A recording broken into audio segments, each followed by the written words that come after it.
사랑하는 성도 여러분, 행복하기를 원하십니까? 사람은 언제 행복하느냐? 사랑을 받을 때도 행복하지만 사랑을 줄 때는 더 행복한 줄로 믿습니다. 우리가 사랑하게 되면 우리의 사람의 그 존귀함과 가치가 올라가는데요. 이번 한 주도 여러분 사랑하심으로 행복하시고 또 사랑하심으로 여러분의 그 가치와 존귀함이 더 복되시기를 주의 이름으로 축복합니다. 자, 은혜로운 찬양 감사드립니다. 옆으로 보시면 인사하시죠. 사랑하며 섬기겠습니다. 예. 자, 우리가 예수님을 믿는다고 하는 것은 어떤 허상이 아니라 실상인 줄로 믿습니다. 예수님을 믿는 사람은 이제는 메시아 왕국의 그 백성과 시민이 된다는 것을 의미하는데요. 우리는 이 땅에서 예수님 안에서 신앙 공동체를 이루어 가다가 그리고 때가 되어서 우리는 영원한 메시아 왕국 천국에 들어갈 사람인 줄로 믿으시기를 바랍니다. 이 땅에 사는 동안에 우리가 메시아 왕국의 시민으로서 어떻게 살아가야 하는지 여기에 대해서 주님께서는 지난번에 첫 번째 삶의 자세를 뭐해라? 겸손해라, 낮추올 것을 우리에게 말씀하시는데요. 지난 한 주간 동안도 여러분 그리스도인의 정체성 잃지 아니하고 우리가 잘 겸손하게 낮추며 살아오신 줄로 믿습니다. 앞으로도 계속 기억하시고 이제 겸손하게 살아가시기를 소망합니다. 그리고 지난주의 말씀에는 한 영혼의 소중함, 잃어버린 한 어린 양을 우리가 어떻게 해야 될 것이냐, 한 영혼에 대하여 주님께서는 우리들에게 성도의 자세를 말씀해 주시고 오늘은 이제 따라서 하십니다. 죄에 대한 문제입니다. 오늘 15절 말씀 보시면 내 형제가 죄를 범하거든 그랬습니다. 여기 형제는 메시아 왕국에 들어와 있는 그리스도의 신앙의 공동체에 있는 형제들을 이야기를 해요. 그래서 17절에 보시면 교회라는 말을 두 번이나 반복합니다. 그리고 또 여기에 보면 죄에 대하여 내 형제가 죄를 범하거든, 여기의 죄는 이제 근본적인 본질적인 죄를 이야기합니다. 그리고 여기 형제는 상대를 지칭하기보다는 우리 스스로를 다 포함하기도 해요. 우리가 예수님을 믿고 우리가 죄 사함을 받았지만 그러나 우리의 육신 속에 연약함이 있어서 우리가 때로는 실수하기도 하고 또 죄를 범하기도 하는데요. 이럴 때 신앙의 공동체 안에서 우리 그리스도인들이 이 죄 문제를 어떻게 이해를 해야 될 것이냐, 이 죄 문제를 어떻게 우리가 분별을 하고 또 어떻게 풀어나가야 할 것이냐, 여기에 대해서 주님께서는 우리들에게 말씀을 해주고 있습니다. 그래서 우리 그리스도인들은요, 이 땅에 살아가면서 죄 많은 세상에 살아가면서 이 죄를 어떻게 우리가 이해를 하고 또 어떤 믿음을 가지고 또 어떤 신앙과 신학을 가지고 이 문제를 대하고 풀어나가야 할지에 대한 분명한 말씀이 있어야 할 줄로 믿습니다. 자, 세상에서 여러분 가장 무서운 것이 뭐가 있을까요? 세상에서 가장 무서운 것이 짐승이나 핵이 아니라 성경은 죄임을 가르쳐 줍니다. 로마서 6장 23절입니다. 우리가 잘 아시는 말씀이죠. 따라서 하십니다. 죄의 삭은 사망이다. 죄는 그 사람 인격을 죽이고 그 사람의 믿음을 죽이고 또 육신을 죽이고 결국은 지옥 가게 하는 것이 바로 죄의 목적입니다. 자, 여러분, 천국은 죄가 없는 곳입니다. 만약에 하나님이 계신 천국에 죄가 0.1%라도 있다면 그거는 더 이상 천국이 될 수가 없는 거죠. 하나님은 100% 죄가 없으신 분이니까. 그래서 여러분, 천국은 누가 가느냐? 우리가 오해하면 안 됩니다. 세상 사람들이 이 비밀을 몰라요. 어떤 사람들은 선행과 착한 일을 많이 하면 그 선행과 착한 것 때문에 막연하게 천국 갈 수 있다라고 생각합니다. 그런데 아무리 착하고 선행을 많이 해도 나에게 약간의 죄가 있다면 그 죄를 가지고 하나님 나라에 못 들어가요. 왜냐하면 천국은 0.001%라도 죄가 있으면 안 되는 곳입니다. 그래서 죄의 문제가 해결된 사람만이 천국에 갈 수가 있습니다. 그러니까 내가 좀 선행이 좀 부족하다고 할지라도 죄의 문제가 해결되면 우리는 천국에 갑니다. 그리고 여러분, 성격의 문제 때문에 천국에 들어가고 못 들어가는 그런 문제가 아닙니다. 성격이 좋은 사람만 들어가는 것도 아니고 또 성격이 다소 문제가 있어도 천국에 못 들어가는 것도 아닙니다. 천국은 죄의 문제가 해결된 사람들만 갈 수가 있습니다. 그래서 여러분, 천국은 죄의 문제가 해결된 사람만 들어갈 수가 있기에 이 죄의 문제가 해결되지 않는 것은 죄를 가지고 있으면 세상에서 가장 무섭고 저주받은 것이 바로 죄입니다. 두 번째, 이 세상에서 가장 위장을 잘하고 변장을 잘하고 사람을 속이는 것이 뭘까요? 그건 바로 죄입니다. 고린도후서 11장 14절에 보시면, 자, 합독합니다. 이것이 이상한 일이 아니니라. 사탄도 자기를 광명의 천사로 가장하여 위장하여 변장하나니. 그러니까 죄는 여러 가지 모습으로 변장하고 위장을 해서 사람들이 죄의 정체나 실체를 잘 모르는 데 문제가 있다는 거예요.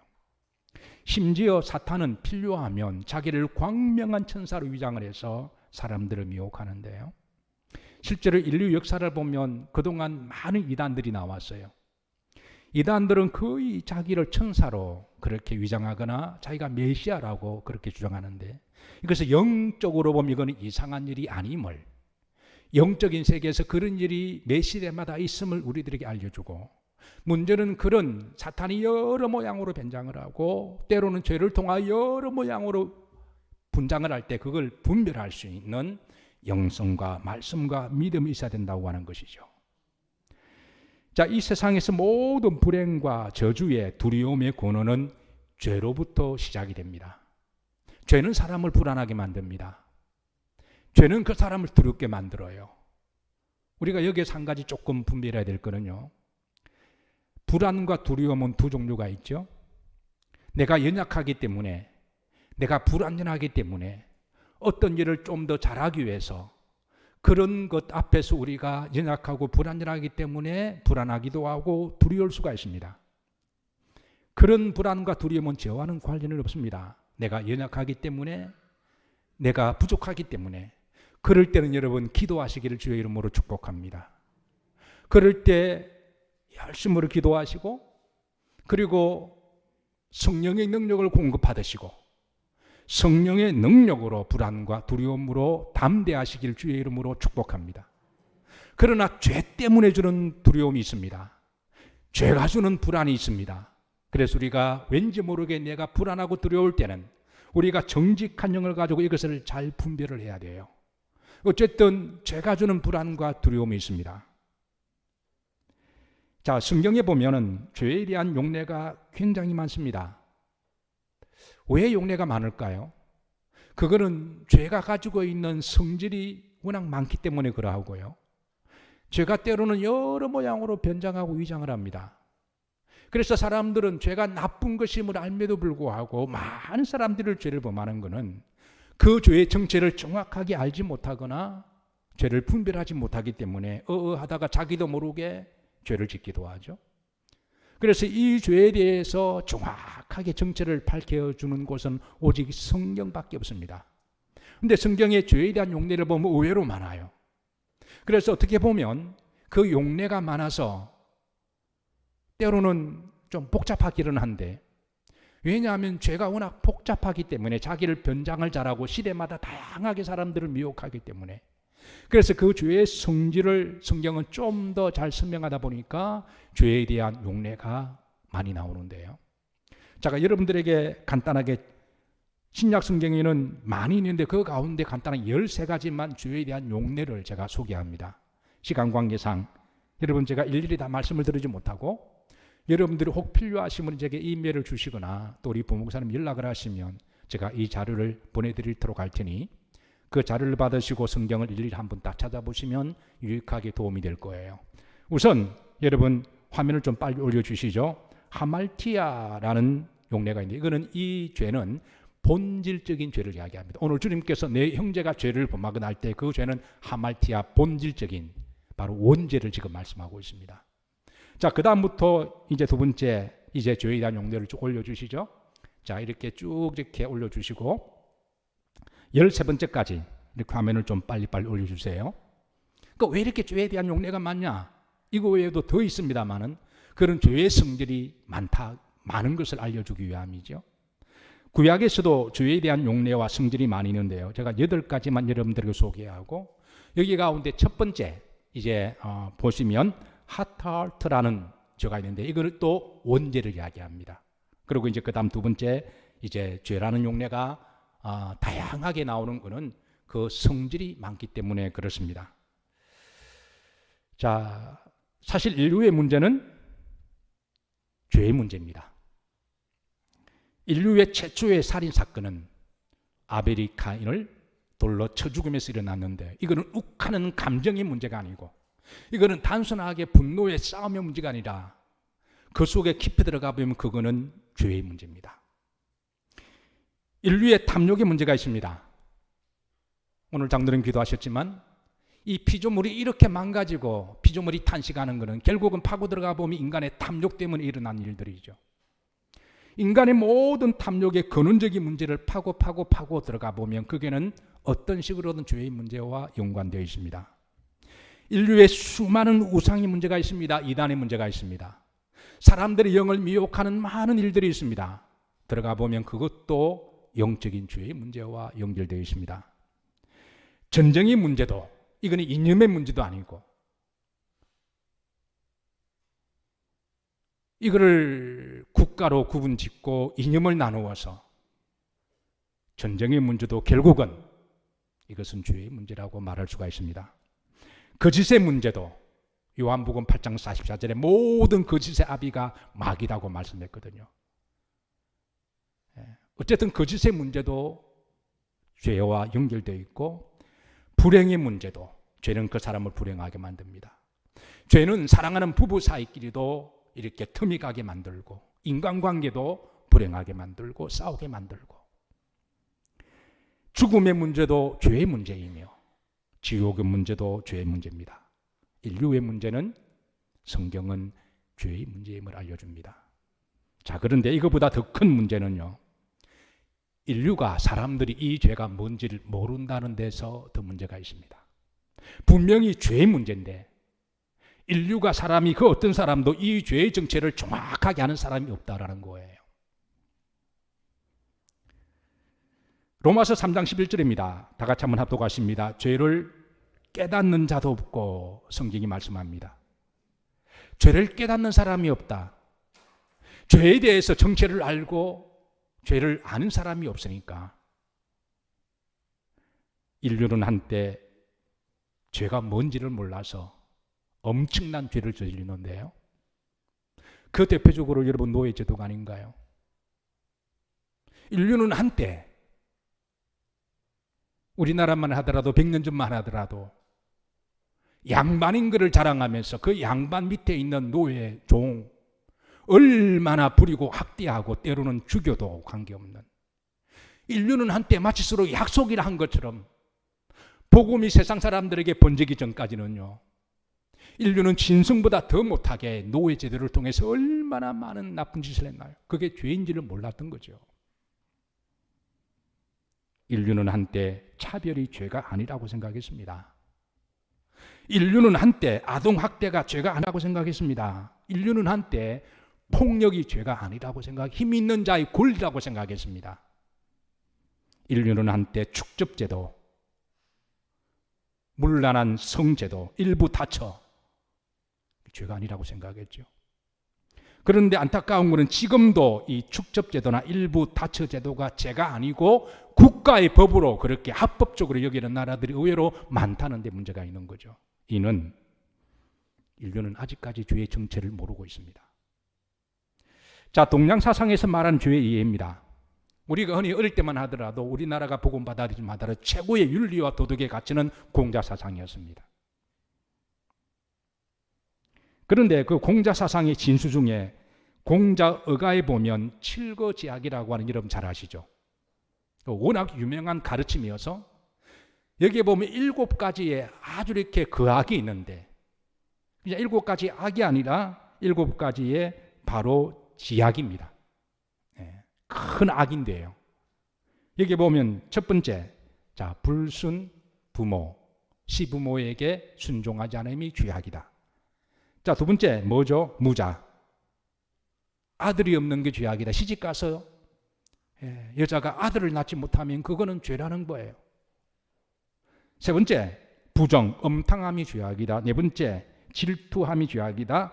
다섯 번째, 악병, 나쁜 병이 있는 게 죄악이다. 여섯 번째, 말이 많음이 죄악이다. 이번 한 주 말을 좀 조심하시길 바랍니다. 말을 조금 적게 하시길 바랍니다. 일곱 번째, 도둑질함이 죄악이다. 자, 7가지 가운데 그래도 2가지는 우리가 그래도 공감할 수는 있습니다. 여기 대해서 세 번째에 부정하는 것, 엄난한 것, 그리고 도둑질하는 것은 그래도 우리가 시대적으로 공감할 수가 있는 거죠. 그런데 나머지 5가지는요, 그 가운데 특별히 여러분, 아니 여인이 시집을 가서 아들을 낳지 못하고 딸을 낳는 것은 정확하게 말하면 여러분 아내 책임입니까? 남편 책임입니까? 누구 책임이에요? 씨를 누가 주나요? 그 여성들은 주는 대로 받는 거잖아요. 근데 지가 잘못해놓고 여자 보고 그 죄악이라 그래요? 그리고 또 그 다음 보십시다. 여기 악병. 여러분 살아가다 보면 우리가 아프지 않은 사람 어디 있나요? 병 자체를 악으로 규정하는 것을.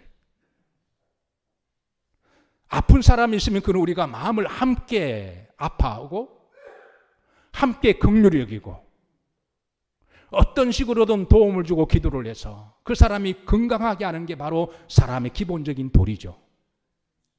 안 그래도 아파서 서러워 죽겠는데 그걸 죄악으로 규정하는 것,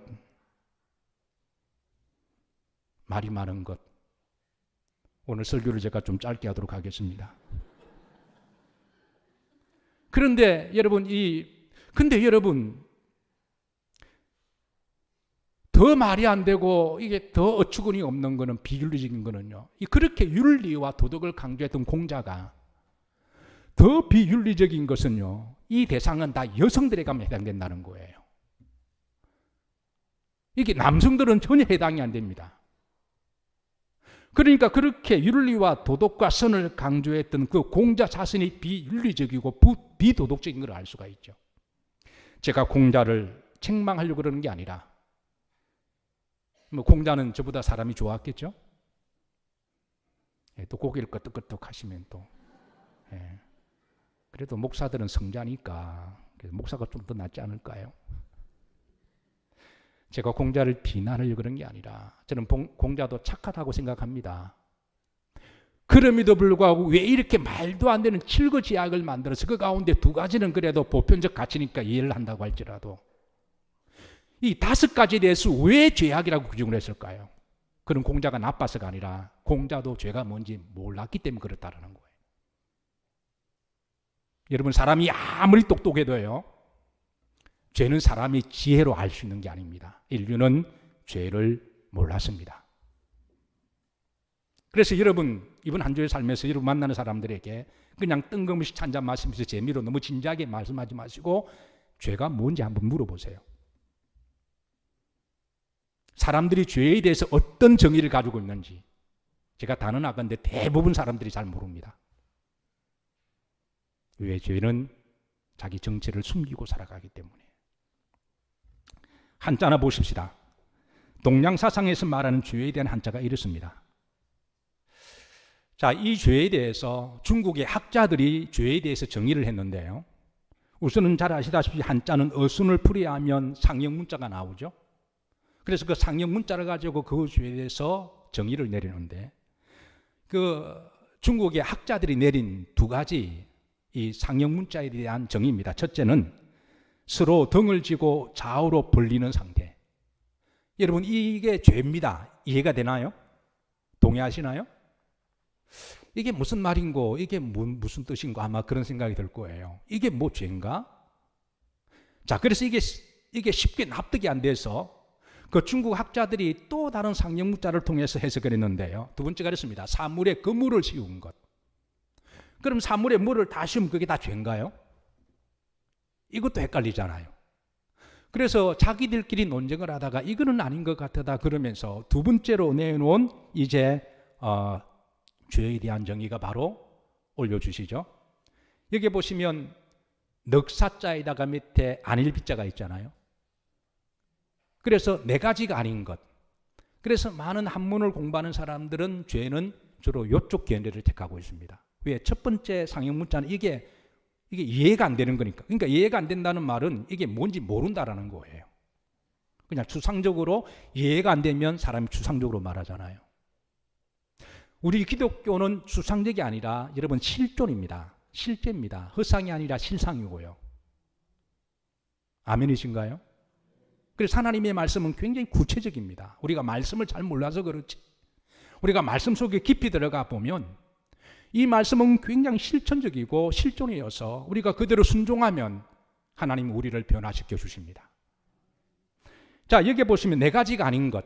그래서 한문학자들이 말하기를 네 가지가 아닌 게 뭐냐? 그래서 저들이 말하기를 따라서 불법, 그러니까 법이 아닌 것, 죄라는 거죠. 그 다음 두 번째 불의, 의가 아닌 게 죄라는 거예요. 세 번째가 불선, 선이 아닌 게 죄라는 거예요. 네 번째가 불신, 믿을 신자, 신용해가지고 신용이 아닌 게 죄라는 거예요. 자, 이렇게 말을 그럴듯하게 풀이를 했기 때문에, 근데 얼핏 들으면 이게 맞는 말 같은데, 근데 조금 더 들어가면 여러분, 자, 불법이 아닌 게 죄라면 그러면 법이 뭔지를 또 알아야 되잖아요. 그렇잖아요. 우리가 법이 아닌 게 죄인 걸 알려면, 그러니까 법의 레인지가, 법이 어디까지가 법인지 이걸 알아야 되잖아요. 근데 여기에 대해서는 함구를 하고 있습니다. 의가 아닌 게 죄라면 이 의가 뭔지를 알아야 되잖아요.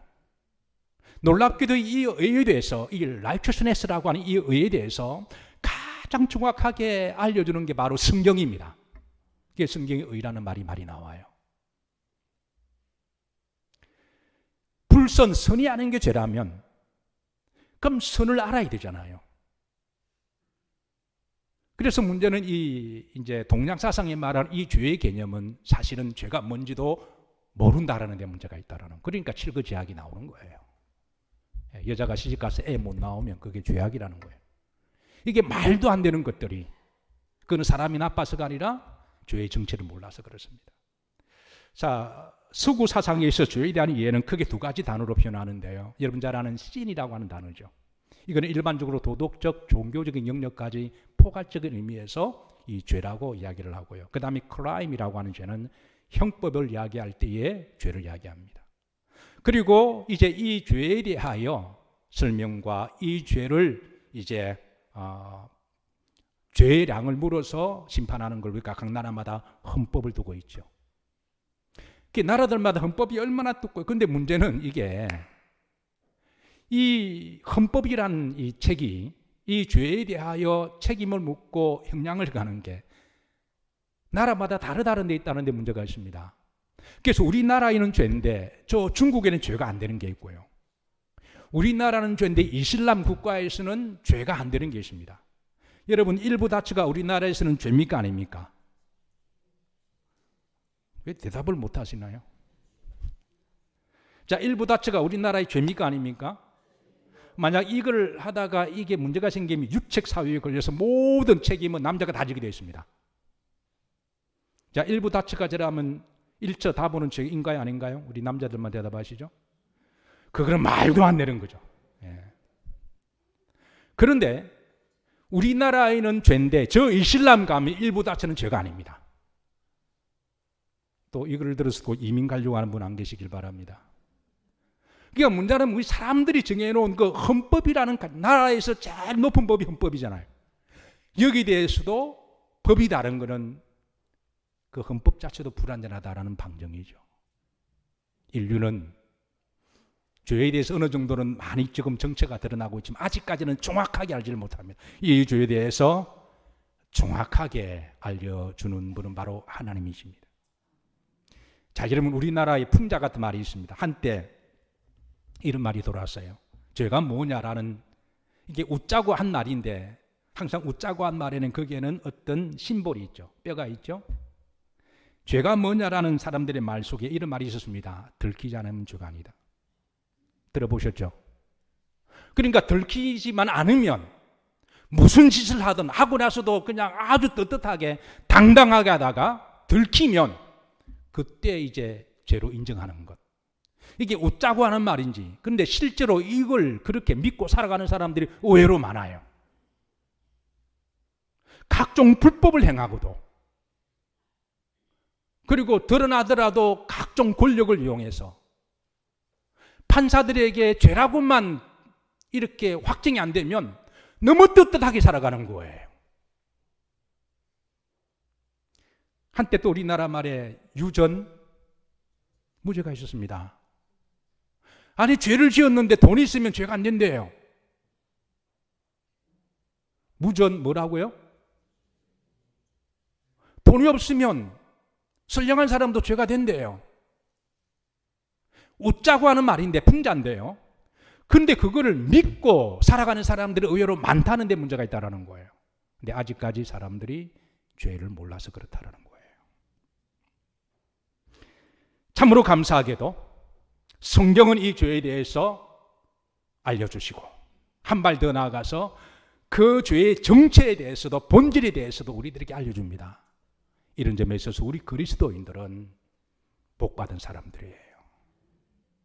자, 첫 번째, 죄의 근원은 마귀임을 알려주는데 요한일서 3장 8절입니다. 이 말씀 여러분 잘 알고 계시는 말씀이겠지만 다시 한번 우리가 영적으로 잘 분별하기 위해서는 여러분 이 말씀을 계속 암송하시고 기도하시길 바랍니다. 자, 다 같이 합독하십니다. 죄를 짓는 자는 마귀에게 속하나니 마귀는 처음부터 범죄함이라. 하나님의 아들이 나타나신 것은 마귀를 멸하심이라. 죄를 짓는 자는 뭐라고요? 그러니까 마귀는 그 죄 자체라는 거예요. 하나님은 선 자체시라면 마귀는 죄 자체라는 거죠. 죄를 짓는 자는 마귀에게 속한다. 이 말을 수동적으로 바꾸면요, 마귀는 사람들에게 여러 가지 미혹과 변장을 해서 죄를 짓게 만드는 장본이라는 것이죠. 어떤 식으로든 죄를 짓게 만드는 장본인. 그래서 그 죄를 그 뿌리까지 파고 들어가 보면 그건 어떤 식으로든 악한 영과 연관되어 있다는 것이죠. 그 다음 두 번째 보십시다. 마귀는 언제부터 범죄함이라고요?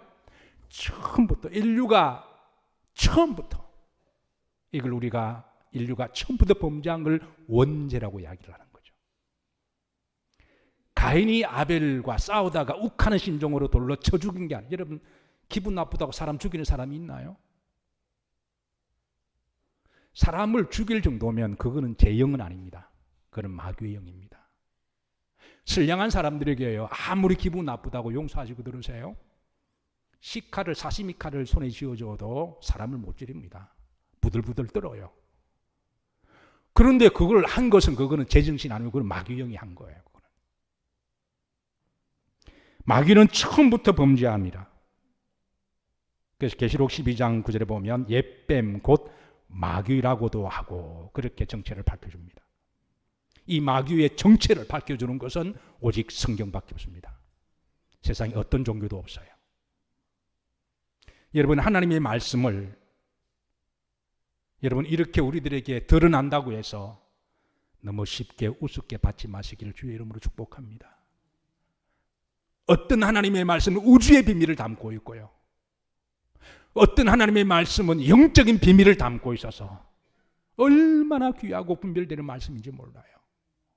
이런 말씀을 너무 쉬운 말씀 우습게 여기고 대충 여겼다가 거기에 이제 마귀의 영이 미혹이 되기도 하고, 어떤 경우는 자기도 모르게 죄를 범하기도 하고, 어떤 경우는 이단에 빠지기도 하고, 그런 사단이 일어나는 거죠. 3절 세 번째 보시면 온 천하를 꿰는 자다. 그러니까 마귀가 자기를 변장해서 죄를 여러 모양으로 변장을 시켜서, 변장을 제일 잘하는 사람은 연극하는 사람들이 아니라 죄입니다. 사람을 꿰고 미혹해서 죄를 짓도록 유혹하는 게 바로 마귀의 영이라고 하는 것이죠. 두 번째, 성경은 모든 사람이 죄를 범했음을 알려줍니다. 로마서 3장 23절입니다. 합독하시죠. 모든 사람이 죄를 범하였으며 이는 원죄를 가지고 태어남을 말씀합니다. 죄의 성질을 가지고 사람은 살아감을 말씀하는데요. 세 번째, 죄의 삭은 사망임을.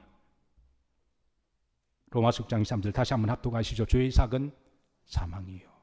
여기에 사망은 단순하게 육신의 죽음으로 끝나는 게 아니라 여러분, 사단은 집요하게 지옥까지 가는 게 저들의 목적이에요. 자, 네 번째, 예수님이 오신 목적은 우리를 이 죄에서 사하시고 구원하시기 위함입니다. 우리가 잘 아는 말씀, 요한복음 3장 16절 말씀도요.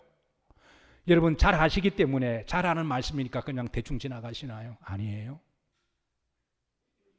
존 칼뱅은 말하기를, 만약에 성경에 모든 성경이 다 불태워지고 없어진다고 할지라도 요한복음 3장 16절 한 말씀만 있으면 다시 신앙은 복원된다. 그 정도로 이 말씀은 귀한 말씀입니다. 하나님이, 따라서 하나님이 여러분을, 나를 이처럼 사랑하사 독생자 되시는 예수님을 주셨으니 아멘. 이는 저를 믿는 자마다 멸망치 아니하고 구원을 얻게 하려 하심이라. 요한일서 3장 8절입니다. 다시 한번 합독하시면서 여러분 암송하십니다. 합독합니다.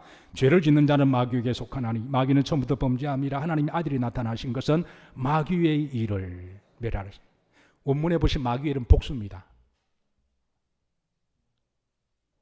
마귀가 죄를 통해서 얼마나 많은 일들을 벌여놓았는지, 인류의 역사는 곧 죄의 역사입니다.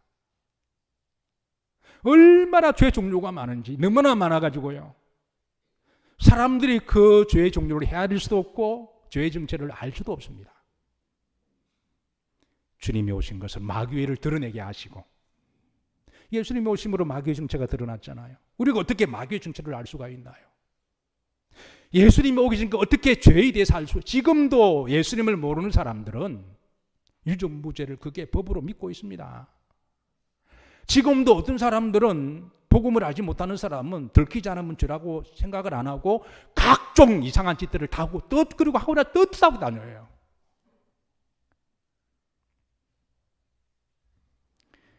주님이 이 땅에 오신 것은 마귀의 일을, 죄의 일을 멸하기 위해서 오셨습니다.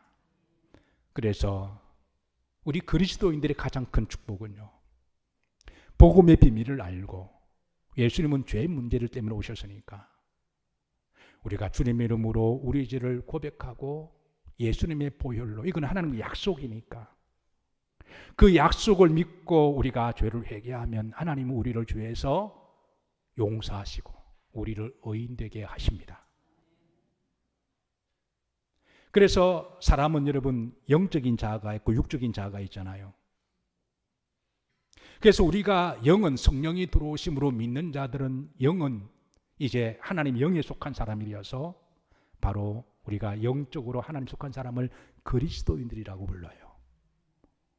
그런데 육신은 살아있는 동안에 우리가 이 땅에 필요하기 때문에, 그런데 우리 영에 있었던 이 원죄의 기질이 육신 속에 들어가서 뿌리를 내리고 있습니다. 그래서 육신은 아직까지 살아있는 동안에 이 죄의 기질을, 원죄의 기질을 가지고 살아가기 때문에 우리가 때로는 살아가다 보면 때로는 죄를 짓기도 하고 때로는 우리가 잘못을 하기도 하죠. 그래서 우리가 그리스도인은 우리가 역설적으로 두 가지의 존재인데요. 그래서 그 유명한 신학자 마틴 루터는 말하기를 우리 그리스도인들을 일컬어서 따라서 하십니다. 의인임과 동시에 죄인이다. 여러분 이게 무슨 말인지 이해가 되시나요?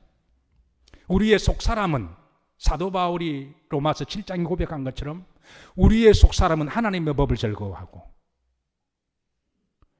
그러나 우리의 육신은 세상의 법을 즐거워하다. 오라 공관자다 내 속에 이 두 부이 싸우도다. 그래서 우리는 이 땅에 살아있는 동안에 영적인 자와 육신 속에 있는 죄의 근성을 가지고 우리는 싸워갈 수밖에 없는 존재인데요. 그런 점에서 우리는 의인임과 동시에 죄인임을, 그리고 의인을 용서받은 죄인이다라는 말로도 표현합니다. 이게 다 신학적인 용어인데요. 이런 함축된 신학적 의미가 여러분들에게 한 단어로 잘 이해가 되어지기를 기도하고 소망합니다.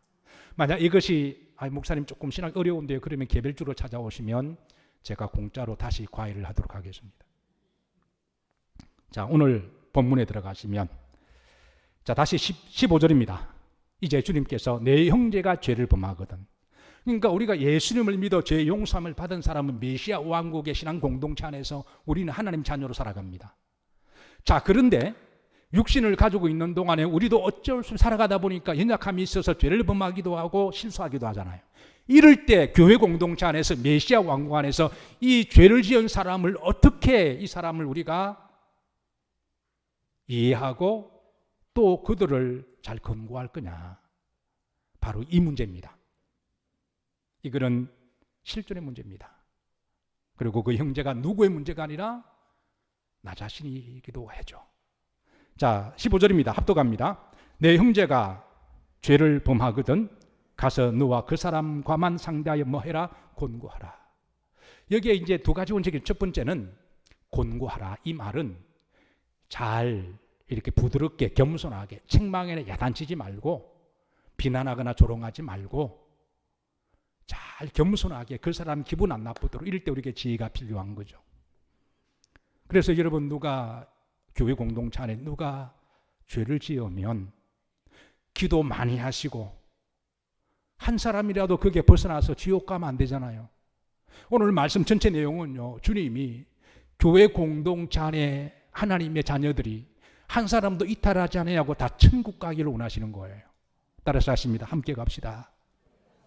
예. 그래서 가서 잘 권고하라는 거예요. 그리고 너와 그 사람과만 상대하여, 비록 죄를 범하고 실수했다고 할지라도 그 사람 인격이 있고 그 사람의 자존감이 있으니까 그 사람에게 인격과 자존감을 세워주고, 그리고 그리스도의 사랑과 겸손으로서 그들을 위해 기도하며 잘 권고해서 그 죄에서 다시 돌아올 수 있도록, 그렇게 하는 게 바로 신앙 공동체 안에서 이 죄 문제를 이해하고 해결하는 방법 중에 하나라고 하는 거죠. 자, 누가복음 17장 3절에 보시면 이게 권고라는 말 안에서 회개라는 것도 담고 있는데요. 그런 절입니다. 회개하거든 뭐해라? 용서라는 거예요. 그래서 회개하도록 권고하고 회개하면 뭐해라? 용서주라는 거예요. 이것이 바로 우리가 함께 신앙 공동체 안에서 우리가 때로는 서로 실수하고 잘못했을 때 그 성도를 다시 얻는 방법 중에 하나입니다. 자, 그래서 15절 보시면, 흐름지를 보십시다. 자, 만일 너가 그 사람과 상대하여 그 형제에 권고하라. 만일 그들이 들으면 내가 내 형제를 얻은 것이다 라고 이야기합니다. 만일 그들이 그 권고를 듣고 회개를 받아들이면 그 사람은 다시 얻게 된다는 것이죠. 근데 딜레마는 여기 있습니다. 듣지 않을 때 문제입니다. 그 사람이 아직까지 철이 없어서 고집이 완고해서 만약에 잘 권고를 했는데 듣지 않으면 그럴 때 포기하지 말고 주님은 그 다음에 또 자세를 주시는데, 그게 바로 이제 16절입니다. 합독합니다. 만일 듣지 않거든 한두 사람을 데리고 가서, 그랬습니다. 만일 듣지 않으면 어떻게 해야 될까요? 포기하라는 게 아니라 한두 사람, 여기 교회 안에서 신앙과 인격이 훌륭한 그분들을 함께 데리고 가서 정말 인격적으로 신앙적으로 본이 되고 믿을 만한 사람, 그런 사람과 함께 가서 그 사람을 잘 권고해서, 그래서 여기 흐름지를 보시면 두세 증인의 입으로 말마다 확정하게 하라.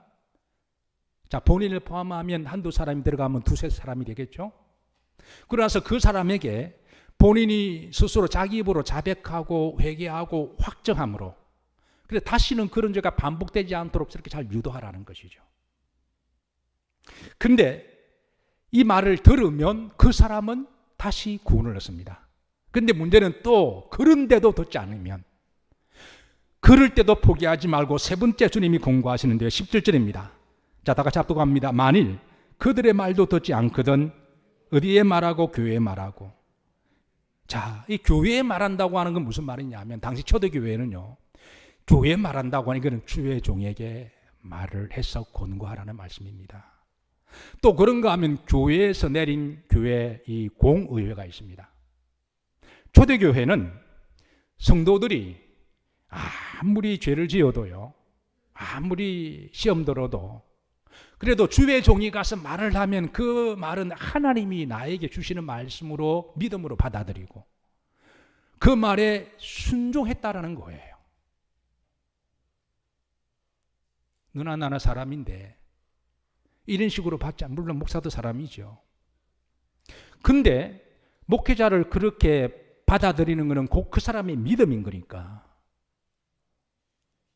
근데 만약에 이 주의 종이나 교회의 말도 듣지 않으면 그때는 어떻게 하라는 거예요? 이방인과 세리같이 여기라. 왜 이렇게 얘기라 그래요? 기본적으로 이방인과 세리는 하나님을 믿지 않는 사람입니다. 하나님의 말씀도 믿지 않는 사람이고요, 죄를 용서하는 예수님의 보혈도 알지 못하는 사람이고 믿지 않는 사람입니다. 하나님이 우리를 세우시고 권고하시도록 인도하는 주의 종의 말도 믿지 않는 사람이니까, 그러니까 그런 사람은 이방인과 똑같다라는 거예요. 교회는 다니는데 그건 사실 이방 사람들과 똑같은 것이다. 여기에 중요한 것은 횟수가 중요한 게 아니라, 신앙의 공동체 안에도 우리가 하나님의 백성으로 살아가지만 어쩔 수 없이 때로는 죄를 짓기도 하고 때로는 실수를 할 때, 그럴 때 우리 그리스도의 공동체가 어떻게 해야 되냐라고 하는 그 죄에 대한 이해와 태도죠. 여기에서 주님은 한 사람도 이탈하지 아니하고 그들이 믿음으로 잘 회개하고 돌아와서 끝까지 천국까지 함께 가자는 말씀이죠. 자, 그 다음에 주의 말씀은 18절로 이어집니다. 합독합니다. 진실로 내게 이르노니 무엇이든지 너희가 땅에서 매면 하늘에서 매일 것이요 무엇이 땅에서 풀면 하늘에서 풀리리라. 이 말씀을 앞에 있는 말씀과 따로따로 이렇게 여러분들이 받아들이면요, 이거는 기도만 강조하는 것 같은데, 지금 주님은 여기에 뭐에 대해서 기도하라는 거예요? 죄의 문제에 대해서 기도하라는 거예요. 죄는 사람을 묶는 성질이 있습니다. 그러니까 기도함으로 사람을 묶는 것을 우리가 합심하여 기도해서 그게 풀어지면 하늘에서도 풀어주신다는 거예요. 교회는 죄 문제를 위해서 기도해야 됩니다. 여러분들이 매주마다 교회 오실 때에 물론 믿음으로 죄 짓지 않고 살았지만 우리가 알지 못하고 마음속으로 크고 작은 허물이 없는 사람 어디 있나요? 우리 교회에 오셔서 여러분 제일 먼저 하셔야 될 게, 우리가 십자가 바라보시면서 회개 기도를 먼저 하셔야 돼요. 또 교회가 이를 위해서 기도를 해야 되고요. 자, 그 다음입니다. 19절입니다. 합독합니다. 진실로 다시 내게 이르노니 너희 중에 두 사람이 땅에 합심하여 무엇을 구하면 하늘에게 내 아버지께서 그들을 위하여 이루게 하시리라. 두세 사람, 우리 흔히 말하는 통성기도죠. 우리는 이를 죄의 문제를 위해서도 합심해서 기도도 해야 된다는 거예요. 그 다음에 여러분 교회의 본질에 대해서 말씀합니다. 합독합니다. 두세 사람이 내 이름으로 모인 곳에는 나도 그들 중에 있다라는 말씀. 여러분, 결국은 신앙의 공동체라고 하는 게, 교회라고 하는 곳은 예수님의 피로 값주고 세우신 곳이 교회잖아요. 하나님을 믿기로 하는 사람들이 모여서 이제 이 땅에서 메시아 왕국을 누리며 영원한 메시아 나라로 가기를 위해서 살아가는 사람들이 성도들이잖아요. 그러면 그곳에서 누군가가 실수하고 잘못했다고 할지라도 그들을 위해서 기도하고 이 문제를 위해서 합심시 기도해서 그 사람들이 그 죄에서 자유를 얻게 하고 다시 회복되게 돼서, 그래서 함께 천국 가는 것, 이게 교회가 이 땅에 해야 될 사명이죠. 따라서 하십니다. 함께 갑시다. 말씀을 정리합니다. 인류는 결국은 죄의 문제입니다. 결국은 인류는 죄의 문제고요, 인간이 불행해지는 것도 결국은 파고 들어가면 죄의 문제고, 인간의 욕심과 탐심도 인간의 모든 그런 저주를 받는 것도 파고 들어가 보면 죄의 문제인데, 안타깝게도 인류는 아직까지 죄의 정체를 잘 모릅니다. 이 죄의 정체를 근원적으로 가장 알려주시는 분이 하나님이시고요, 그런 점에 있어서 우리 그리스도인의 이런 부분에 대해서 복을 받은 사람이고, 왜? 분별의 영이 있으니까. 우리가 이 땅에 살아가면서 여러분 죄를 잘 분별하는 게 지혜고요, 그리고 시편 32편 1절에 따라서 사실 허물에 사함을 받고 죄에서 가려워진 자가 뭐가 있다고요? 복이 있다 그랬습니다. 여기에 허물은 일반적인 과실을 이야기하고요. 뒤에 나오는 죄는 하타하트라고 원죄를 이야기합니다. 그러니까 우리는 원죄를 용서받았지만 예수님의 보혈로 가리움을 받았지만 그러나 살아가다 보면 허물을 범하기도 하는데요. 히브리서 12장 4절에 보면 히브리서 사도가 이렇게 권면합니다. 따라서 하십니다. 너희가 죄와 싸울 때 피 흘리기까지 뭐하지 아니하고 싸우지 아니한다. 이 말은 역으로 말하면 우리가 죄와 싸울 때 피 흘리기까지 싸워야 합니다. 피 흘리기까지 이 싸우려고 각오만 있으면 하나님이 이길 수 있는 힘도 주실 줄로 믿습니다. 문제는 피 흘리기까지 안 싸우는 데 문제라는 거예요. 그런데 피 흘리기까지 싸우려고 해도 우리 힘으로 워낙 거악이 있어서 때로는 우리 힘으로 안 되는 것도 있어요. 왜? 우리 연약하니까. 그럴 때 하나님 우리들 너무 낙심하거나 절망하지 말라 그럽니다. 다시 교회에 오셔서 예수님의 이름으로 예수님의 보혈로 기도하시면 돼요. 그래서 우리가 다시 용서함을 받고 죄에서 자유함을 가지고 이번 한 주도 여러분 자유함과 또 행복하게 그리스도의 정체성을 잘 누리시며 살아가시기를 주의 이름으로 축복합니다.